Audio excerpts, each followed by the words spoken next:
বিতর্কিত রাজনীতিবিদ ও সদ্য পদত্যাগকারী প্রতিমন্ত্রী ডক্টর মুরাদ হাসান এমপিকে কানাডায় ঢুকতে দেয়নি দেশটির border service agency. Toronto Pearson আন্তর্জাতিক বিমানবন্দর থেকে তাকে ফিরিয়ে দেওয়া হয় বলে জানা গেছে। কানাডার স্থানীয় বাংলা অনলাইন পোর্টালে প্রকাশিত সংবাদ থেকে জানা যায়, কানাডায় বসবাসরত তার ঘনিষ্ঠ একাধিক সূত্র ঘটনার সত্যতা স্বীকার করেছেন। তবে কানাডার সরকারি সূত্র থেকে এই ব্যাপারে কোনো তথ্য পাওয়া যায়নি। কানাডা বর্ডার সার্ভিসের সঙ্গে যোগাযোগ করে তাৎক্ষণিক কোনো মন্তব্য জানা যায়নি। নারীর প্রতি অশোভন মন্তব্য করে বিতর্কিত সাবেক তথ্য ও সম্প্রচার প্রতিমন্ত্রী ডক্টর মুরাদ হাসান আমিরাতের একটি ফ্লাইটে স্থানীয় সময় শুক্রবার দুপুর 1:31 টরন্টো পিয়ারসন্স আন্তর্জাতিক বিমানবন্দরে অবতরণ করে। এই সময় কানাডা ইমিগ্রেশন এবং বর্ডার সার্ভিস এজেন্সির কর্মকর্তারা তাকে জিজ্ঞাসাবাদের জন্য নিয়ে যান। দীর্ঘ সময় ধরে তাকে জিজ্ঞাসাবাদ করা হয়। বিমানবন্দর সংশ্লিষ্ট বিভিন্ন সূত্রে জানা যায়, জিজ্ঞাসাবাদে তাকে বাংলাদেশের সাম্প্রতিক ঘটনা প্রবাহ সম্পর্কে জানতে চাওয়া হয়। বিপুল সংখ্যক কানাডিয়ান নাগরিক কানাডায় তার প্রবেশের ব্যাপারে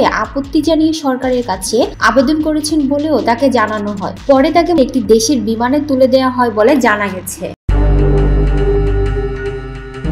বর্তমানে টক অফ দ্য কান্ট্রি তথ্য ও সম্প্রচার প্রতিমন্ত্রী ডক্টর মুরাদ হাসান চিত্রনায়িকা মাহিয়া মাহিকে মোবাইল কলে অকথ্য ভাষায় গালাগাল এবং জোর করে তুলে আনার হুমকির ঘটনায় ফেঁসে গেছেন তিনি। এদিকে সামাজিক মাধ্যমে ডক্টর মুরাদ হাসানের আরও কিছু বিতর্কিত বক্তব্যের ভিডিও ছড়িয়ে পড়েছে।